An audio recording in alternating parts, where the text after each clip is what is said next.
Olá, está no ar o programa Opinião. Hoje nós vamos conversar com Gilberto Sudré sobre o Marco Civil da Internet. Gilberto é consultor em segurança da informação, perito em computação forense, professor do IFES, tem 3 livros publicados na área de informática, é comentarista de TV e rádio e colunista de jornal. Esse é um breve currículo do Gilberto, tem muito mais itens aqui ainda, né, Gilberto? Bem-vindo ao programa. Muito obrigado pelo convite, estar aqui conversando um pouco sobre internet, tecnologia e também do Marco Civil com os telespectadores da TV Assembleia.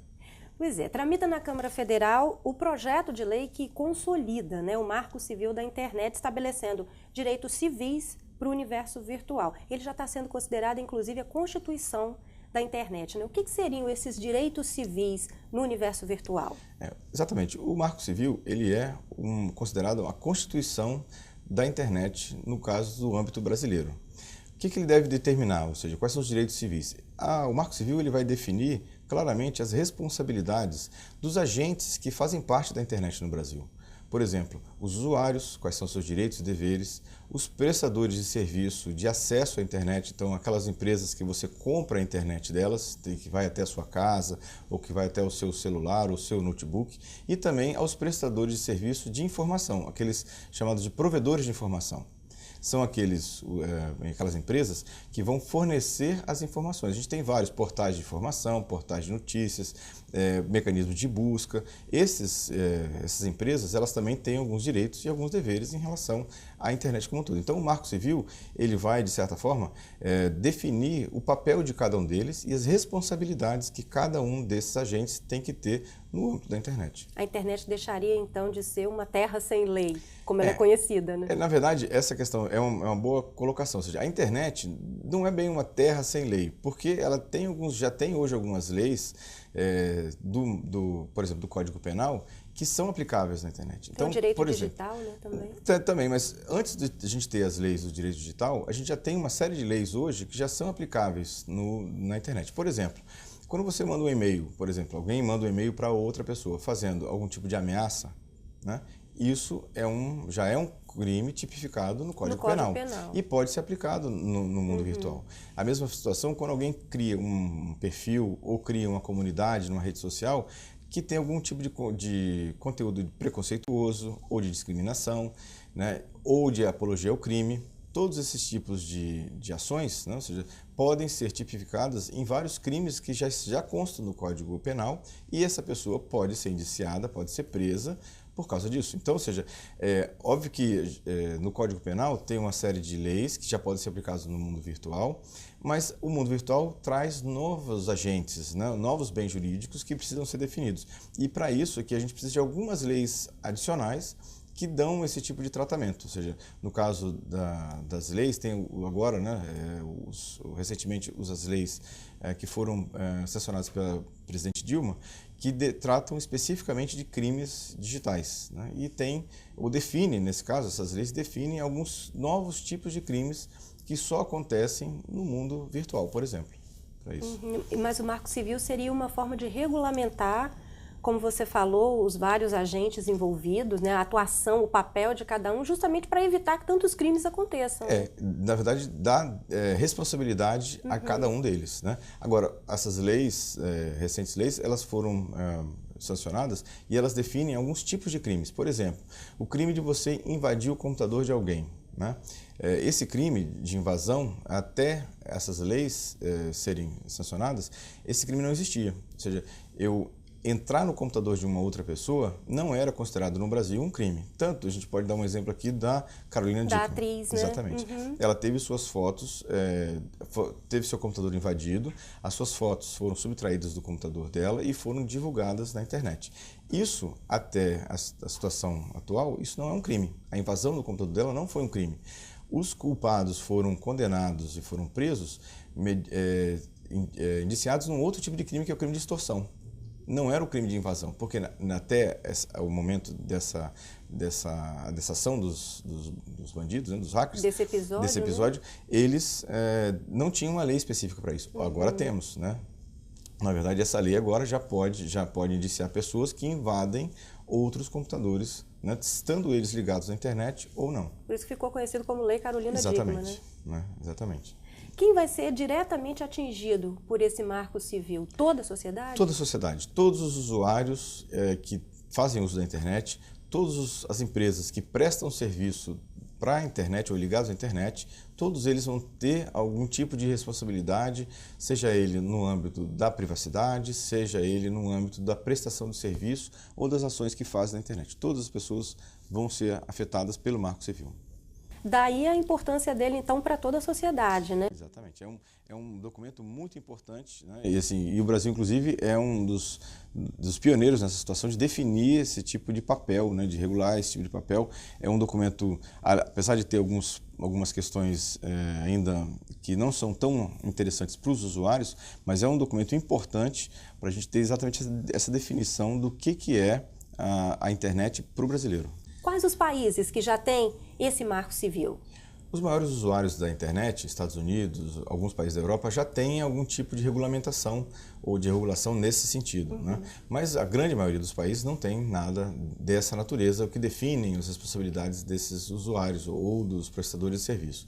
E o Brasil está realmente saindo na frente em relação a essa questão ou esse tipo de definição dos papéis. E o Brasil sai na frente também em termos de número de horas ali de navegação, não é? É verdade. O brasileiro, nós estamos hoje em torno um pouquinho mais de 80 milhões de internautas. 60% desses usuários têm rede social, usam frequentemente rede social e nós somos os campeões mundiais, pelo menos relativamente, do número de horas de navegação. Um brasileiro hoje navega em torno de 44 horas mês na internet. É um número bastante grande. Eu fico imaginando assim, se a gente tem esse recorde, né, essa vitória de ser o líder com a internet que a gente tem hoje, que é uma internet cara e não é de melhor qualidade, né? Imagina se a gente tivesse uma internet barata, né, e uma internet de boa qualidade. Aí ia ser uma questão muito mais abrangente do que essa. Muito mais gente ia se animar a navegar, com certeza, né? Com Quando certeza. você fala internet de qualidade, é a velocidade? Exatamente. A gente tem tanto a questão de velocidade, que hoje as velocidades ainda são muito baixas no Brasil, e a gente tem inclusive um problema que a própria legislação permite que os prestadores de serviço ofereçam um serviço ou uma qualidade de tráfego muito baixa. Ou seja, hoje, segundo a lei em vigor, você compra, por exemplo, um acesso de 10 megabits por segundo, por exemplo, né? Então, é um acesso de alta velocidade. Só que o prestador de serviço ele é obrigado a te entregar apenas 20% dessa velocidade, por lei. Ou seja, se você reclamar que essa velocidade está lenta ou que não chegou nem a 50% da velocidade contratada, isso está dentro da lei. Isso permite, isso está completamente lícito e o prestador de serviço pode fazer esse tipo de situação. É uma situação realmente esdrúxula. Você sair na rua, comprar 10 laranjas e só chegar em casa com 2. Né? E aquilo ser permitido por lei, Exatamente. Né? Vamos falar um pouquinho dos pontos polêmicos deste projeto de lei, então, que consolida o Marco Civil. Quais são esses pontos, na sua opinião? O primeiro ponto, que é realmente o ponto que está dando a maior divergência entre os legisladores e a sociedade em geral, é a questão da neutralidade da rede. Para a gente entender o que é a neutralidade da rede, seria a mesma situação de eu ter um ambiente, um prestador de serviço, por exemplo, um prestador de acesso, que eu compro a internet dele, e ele tem uma parceria com um prestador de informação, por exemplo, o Google. Então ele fez uma parceria com o Google. Prestador de acesso é provedor? É, o provedor, exatamente. Então, o provedor, eu contratei um provedor e eu estou tentando acessar o Google, uma página do Google qualquer, né? Por exemplo, o YouTube. Se esse prestador de serviço, né, ou se esse provedor, ele tem um acordo com o Google, ele vai privilegiar o meu tráfego para o Google.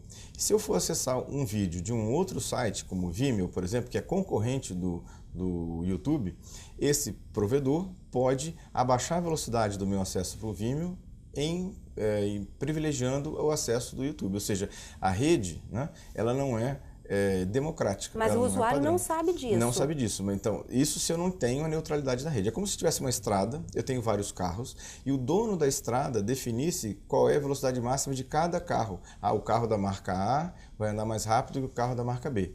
Ou seja, uma coisa mais ou menos incoerente. Ou seja, eu estou contratando o acesso à internet e o provedor está me dando um acesso à internet que deve ser neutro. Ele não deve olhar... Privilegiar nenhum acordo Exatamente. comercial. Isso, então, ou seja, pelo lado dos usuários, isso é muito bom. é interessante que a rede seja neutra. Isso seria a internet livre? Seria a internet, no caso de neutra, no sentido de que eu não tenho nenhum tipo de bloqueio ou filtragem na rede. Sim. Os provedores não querem isso, obviamente. Os provedores querem que eu tenha um acesso, ou que eles tenham liberdade de privilegiar, já que ele tem acordos comerciais com A, ou com B, ou com C. Então, para os provedores, eles querem isso, e para nós usuários, não. Então, as organizações não governamentais que estão trabalhando nessa situação estão brigando para que a rede seja livre, seja neutra. E os provedores não querem isso. Então, esse é o principal ponto, o ponto mais polêmico do Marco Civil. Né? Uhum. Existem outros, por exemplo, o Marco Civil, o problema da privacidade, né? Ou seja, e da publicação de conteúdo protegido pelo direito autoral. O que os prestadores querem, os provedores querem, agora provedores de informação, não mais provedores de internet. De informação seria provedor de conteúdo. Conteúdo, exatamente. Os portais de notícias, portais de vídeo, né? Esses provedores de conteúdo, eles têm interesse em que, uma vez, primeiro, que eles não teriam responsabilidade nenhuma sobre o que está lá publicado, porque isso pode incitar numa censura prévia. Isso é o que está previsto no projeto. Isso é o que eles queriam colocar no projeto, né? Essa é a ideia principal, que era a ideia principal do projeto. E já pelo lado dos usuários, ou pelos representantes dos usuários, a ideia era, isso pode ser feito, mas tem que ter uma notificação judicial, tem que passar pelo juiz, o juiz tem que definir exatamente que aquilo é um conteúdo protegido por direito autoral, e aí instancia ao provedor de conteúdo e ele, então, retira esse conteúdo do site, coisa parecida. Então, e os provedores não querem isso. Então, esse é um outro ponto polêmico, né? Na verdade, isso foi retirado do Marco Civil, e isso ficou por conta de uma regulação de uma lei complementar na parte de direito autoral, né? Então, isso foi retirado do Marco Civil. Era um outro ponto polêmico e foi retirado do Marco Civil. Por que os provedores não querem isso? Porque eles acham, na verdade, os provedores acham que você, passando pela justiça, você vai ter uma morosidade maior. Então, ou seja, alguém publica alguma coisa que é protegido por direito autoral, eles teriam que acionar a justiça, pelo tempo normal que a justiça leva, que é longo, e aquele conteúdo ia continuar publicado, e até que a justiça se mobilizasse a instanciar o provedor de conteúdo para retirar aquele conteúdo de lá. Então, essa é a contra-argumentação dos provedores de conteúdo, dizendo que o processo ficaria muito burocrático, muito lento. Né, mas para os usuários seria uma segurança maior, uma garantia maior. Exatamente, né, sobre isso. Né? Então, esse é outro ponto. E o terceiro ponto é o ponto de quem pode armazenar as suas informações pessoais. Isso está mais ou menos definido, a última redação do Marco Civil está prevendo que o provedor de acesso, que é aquele que você compra a internet, ele não pode monitorar o que você faz na internet. Isso seria a questão da privacidade na rede. Exatamente. Mas eu vou te interromper porque o nosso tempo acabou desse primeiro bloco. A gente vai fazer um intervalo e você continue acompanhando o programa Opinião. Estamos falando hoje sobre Marco Civil na internet. Daqui a pouco a gente retoma esse tema polêmico, aí, um dos pontos polêmicos do Marco Civil, que é a privacidade na rede. Esperamos você.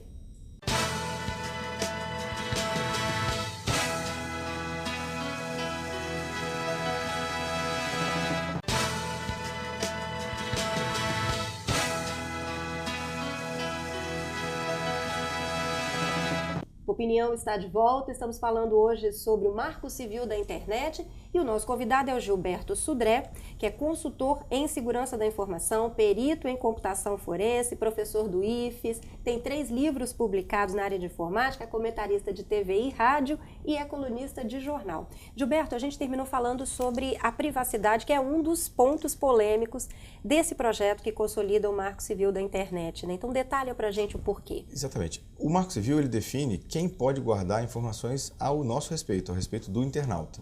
Então, ou seja, hoje ele define, pelo menos na última redação que o Marco Civil foi colocada em discussão, que o provedor de acesso, ou seja, aquele que você compra a internet dele, de acesso tanto na sua casa ou no seu smartphone, ele não pode armazenar as informações sobre a sua navegação. Então, ele não pode saber o site que você foi, os e-mails que você mandou, os chats ou a conversa que você teve com outras pessoas, ele não pode armazenar. Hoje é armazenado. Hoje hoje não tem regulação, então pode ou não, na verdade não tem, ninguém está ilegal se armazenar. E há um uso comercial dessas informações também. Os provedores queriam ou gostariam que eles pudessem fazer isso também, porque eles querem vender essa informação, ou pelo menos eles querem vender um consolidado dessa informação. Seria muito interessante, por exemplo, que o provedor conhecesse que você gosta muito de ler.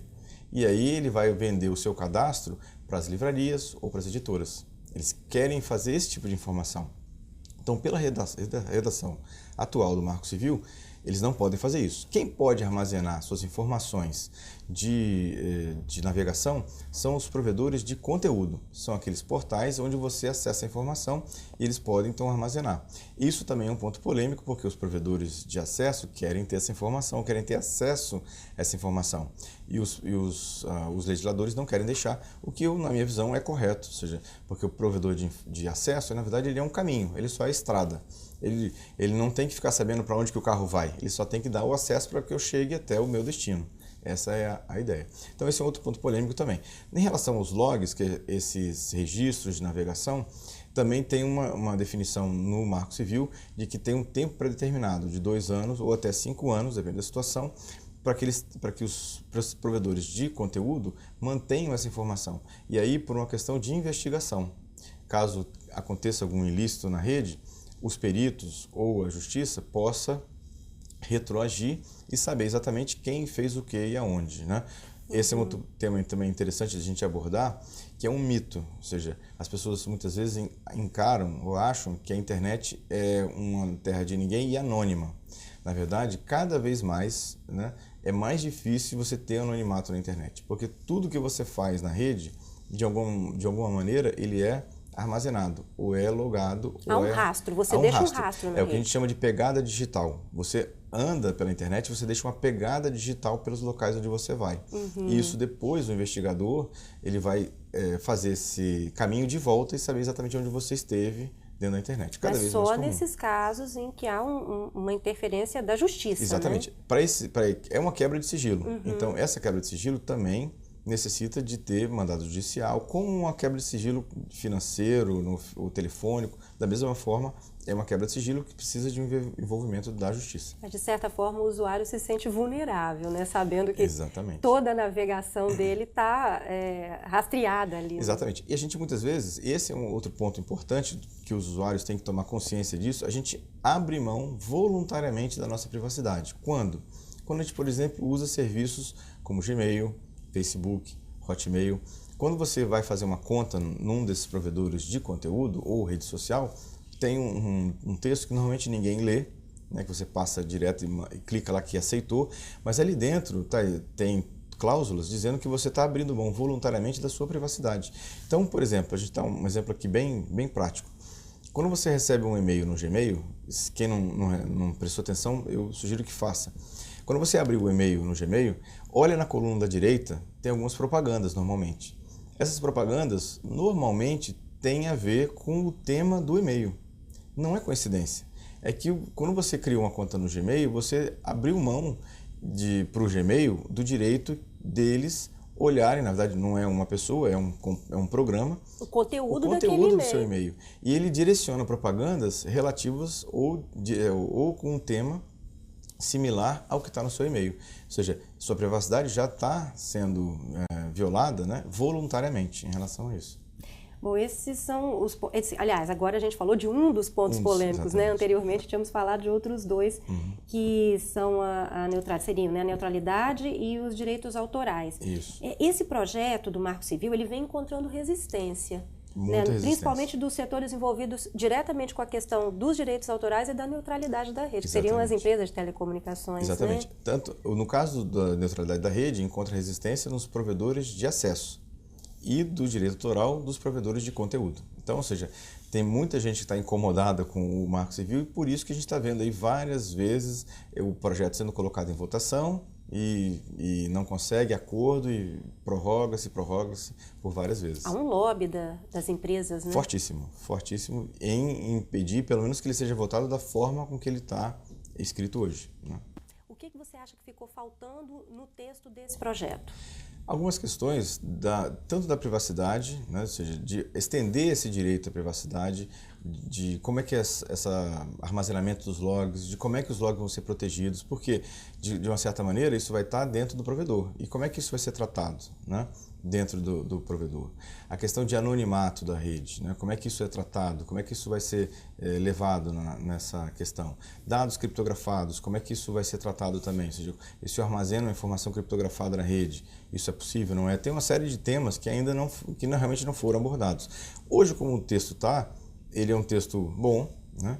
Poderia ser melhor, né, para os usuários, eu estou falando em termos, né, no ponto de vista do usuário, poderia ser melhor, poderia proteger um pouco mais os usuários, mas é um texto já razoável, pelo menos razoável. Já é um ponto de partida. Exatamente, então. né? Que vai dar alguma segurança, né, tanto de prestação de serviço como de segurança jurídica a todos os envolvidos no processo. A regulação desse projeto de lei, depois que ele virar lei, vai precisar ser regulado, né? Isso também é um ponto polêmico, né, Gilberto? É um ponto polêmico, por quê? Porque o relator, né, quem está tratando dessa lei, ele deseja que a presidência, que isso venha da presidência da República. Por decreto. Por decreto. E os prestadores de serviço, né, os provedores, eles querem que isso fique a cargo da Anatel. Porque supostamente a Anatel ela é mais sensível a pressões e lobbies e seria um pouco mais flexível na aplicação dessa lei. Então, ou seja, para nós, usuários, também é interessante que isso venha da Presidência da República. Porque aí os setores envolvidos, os setores da sociedade seriam ouvidos. Né? E eles teriam uma resistência um pouco maior de receber essas influências de lobbies de grandes corporações, de grandes cadeias de informação, né? Ou grandes empresas. Então, essa é uma outra discussão também depois da aprovação da lei, né? Como é que isso vai ser regulado. Não há um acordo ainda sobre isso, ainda não. Né? E qual o papel do Estado dentro do Marco Civil? O papel do Estado nessa situação é realmente de regular, ou seja, ou pela Anatel ou pela Presidência da República é regular, ou seja, é garantir que tudo que está ali definido no Marco Civil realmente vai acontecer, ou que quem não fizer da forma como está previsto lá no Marco Civil, que seja, então, punido, seja com multa ou com suspensão de venda, como a gente tem visto em algumas operadoras de telefonia, né? Agora, recentemente, vários operadores, inclusive, tiveram sua licença de comercialização de novos planos suspensa. Também aconteceria do mesmo jeito no caso da internet, ou seja, se um provedor de conteúdo ou de acesso não presta serviço adequadamente de acordo com o Marco Civil, ele também poderia ter sua venda suspensa em relação a isso. O Marco Civil, a lei, né, vai regulamentar, né? Como você falou no começo, a Constituição vai se tornar a Constituição da internet. Né? Mas como que vai se dar a fiscalização?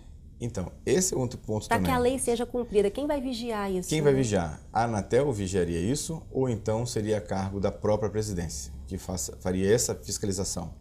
Esse é um outro ponto, porque do mesmo jeito que no caso da Anatel, ela supostamente estaria um pouco mais flexível ou um pouco mais sensível a influências dos provedores, na presidência isso não aconteceria dessa natureza. Então, ou seja, isso também é uma discussão de como é que isso ficaria previsto. Os usuários gostariam que a regulação e a fiscalização fosse feita pela RNP. A RNP é a Rede Nacional de Pesquisa, que hoje é responsável por toda a parte operacional técnica da internet no Brasil, né, que é chamado CGI, o Comitê Gestor da Internet no Brasil. Então, os usuários gostariam que fosse a RNP ou a CGI que fizessem essa fiscalização, porque no CGI, desculpa, eu tenho vários representantes dos usuários, dos provedores, do governo, da indústria, da academia no comitê. Isso, então, ficaria muito mais democrático, esse tipo de fiscalização. Só que os prestadores de serviço não querem isso. Eles querem que a fiscalização vá para a Anatel, porque na Anatel ele ficaria um pouco mais fácil deles conseguirem, talvez, tentar influenciar essa fiscalização. A regulação e a fiscalização. Exatamente. Então. Aí o Marco Civil não estaria cumprindo a função dele. Né? Exatamente. Por isso que as entidades que defendem os direitos dos usuários querem que ou fique na presidência ou vá para a RNP, né, para o CGI. Tem que haver uma neutralidade aí também. Também. Né? Senão não adianta nada você ter uma lei se quem fiscaliza também não está querendo fiscalizar. Então essa é a dificuldade. Você fala que não é interesse dos usuários ou é interesse dos usuários que aconteça assim ou de tal forma. Com base em que os usuários estão se mobilizando? Há uma mobilização na própria internet para aprovação desse projeto, para alterações nesse projeto? O que acontece? A gente tem temos uma série de entidades hoje que defendem os direitos dos usuários, né, que a própria RNP é uma delas, que trabalha, né, junto do Marco Civil para tentar, né, colocar questões que tenham ou que sejam favoráveis ou que protejam o interesse dos usuários. Se a gente olhar historicamente o Marco Civil, como é que ele foi feito? Ele foi proposto inicialmente há alguns anos atrás e ele passou por uma discussão longa com a sociedade, fazendo uma série de assembleias ou de discussões em vários locais do país, recebendo, né, sugestões de acréscimo ao Marco Civil. Mais de 800 sugestões foram dadas nesse processo todo, elas foram consolidadas num documento final. E esse documento é basicamente o que está sendo discutido aqui, com alguma outra, né, alteração ao longo dessa discussão na Câmara já, né, ou no Senado. Então esse é o processo. Então teve uma participação muito grande da comunidade, ou seja, acho que por causa das redes sociais ou por causa da própria internet, isso incentivou muito a participação dos internautas na discussão do Marco Civil. Então é um marco que realmente teve participação popular na discussão da lei que a gente está vendo agora, que provavelmente vai ser regulado, né, regulamentado. Esse projeto é antigo, começou a tramitar em 2001, né? Exatamente, exatamente. É bem antigo. A gente teve uma série de consultas públicas que foram abertas, né, e foram discutidas ao longo desse prazo todo, para até chegar nesse documento que a gente tem hoje aqui. Nisso o Brasil também é pioneiro, né? As discussões que tiveram em outros países não foi tão aberta assim, tão democrática assim. O Marco Civil seria um ponto de partida mesmo, é como se ele fosse uma base, uma Exatamente. Fundação assim, de um prédio para que viessem os andares, depois leis complementando. Exatamente. A gente podia resumir Exatamente. assim? Essa é a ideia do Marco Civil, ele seja um marco que dali para cima, acima dele, a gente vai construir, né, a nova regulação da internet. É porque a internet é dinâmica, né? Então, exatamente. Com o tempo ela vai mudando. Aliás, com pouco tempo ela vai mudando, né? Em pouco tempo. Muitas tecnologias novas, muitos serviços novos sendo disponibilizados na própria internet, e ela precisa de ter flexibilidade. Você não pode criar uma lei que seja engessada. Isso acaba atrapalhando o desenvolvimento da própria internet. Ok, Gilberto, foi um prazer conversar com você, aprender um pouco mais sobre a internet, né, sobre o que seria realmente o Marco Civil. Obrigado pela sua presença conosco aqui no programa Opinião. Eu que agradeço a oportunidade de estar aqui conversando sobre o Marco Civil da internet, sobre tecnologia também. Um grande abraço a você e os telespectadores da TV Assembleia. Obrigada.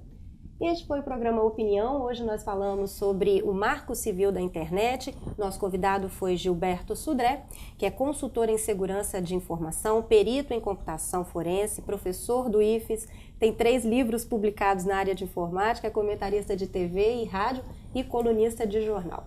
Obrigado pela sua companhia. Continue acompanhando a programação da TV Assembleia, Canal Cidadão.